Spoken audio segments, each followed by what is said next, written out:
High. আর অনেকগুলো কাজ করে এলাম তো, অলরেডি সব কিছু করে নিয়েছি। তো তোমাদের সাথে এবার কথা বলছিলাম, আর পরোটা বানিয়ে ফেললাম। তো এবার খেয়ে মানে ডিনারে বসবো।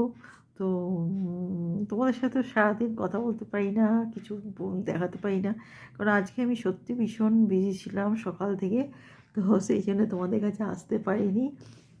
আর সব কিছু তো আমি দেখাই, সব কিছু করি, আর অলরেডি আমি একদম বসে থাকতে পারি না গো। সব কাজ, প্রতিটা কাজ আমি করি। আর তার সাথে বোনা সেলাই সব আছে আমার। আর আমি একটা মানে ওই উলের বানাচ্ছি, যেটা গোপালের জন্যে, তো সেটাও বানাচ্ছি। সেটাও মানে এত বিজি থাকি কি বলবো, সকাল থেকে মানে সারাদিন এক তো সকালবেলা ওয়াক করে এসে করে তারপরে ঠান্ডা লেগে যায় ভীষণ।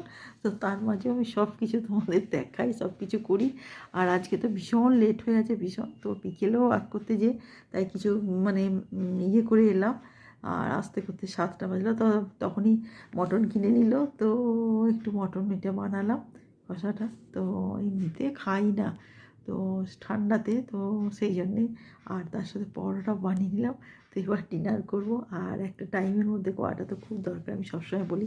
আর মেয়েদের যেন তো মানে কোনো মানে মেয়েদের প্রতিটা দিন যেন নতুন। মানে আমরা মেয়েরা মানে মানে প্রতিদিন নতুন নতুন ইয়ের মধ্যে থাকি।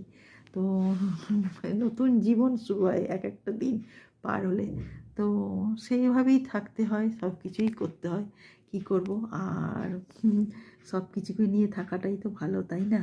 তো সব কিছু হাসি মুখে করে নিই, আর ভালোও লাগে। তো এইভাবেই চলে। আর হাসি মজাক তো করতেই হয়।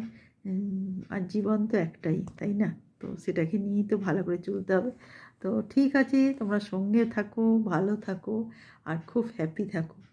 আমি তো বারবার বলি যে হ্যাপি থাকাটা ভীষণ দরকার, কারণ নিজে হ্যাপি না থাকলে কিন্তু 10টা মানুষকে হ্যাপি রাখা যাবে না।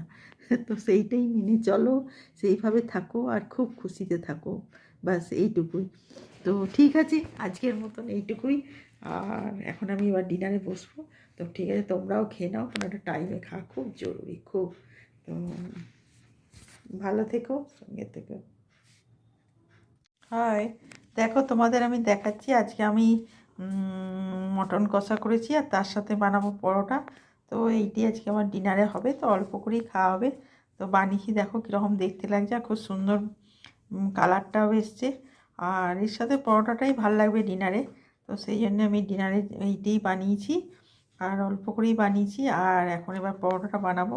তো ঠিক আছে, তোমরা সঙ্গে থাকো, দেখতে থাকো। আর ঠান্ডাতে শীতের দিনে পরোটাটা খাওয়াই যেতে পারে, কারণ রুটির থেকে পরোটা দিয়েই মটনটা ভালো লাগবে।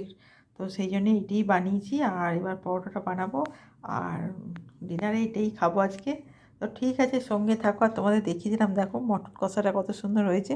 তো তোমরাও এইভাবে বাড়িতে বানাও, আর নিজেরা খাও, আর সকলকে খাওয়াও। ঠিক আছে, সঙ্গে থাকো।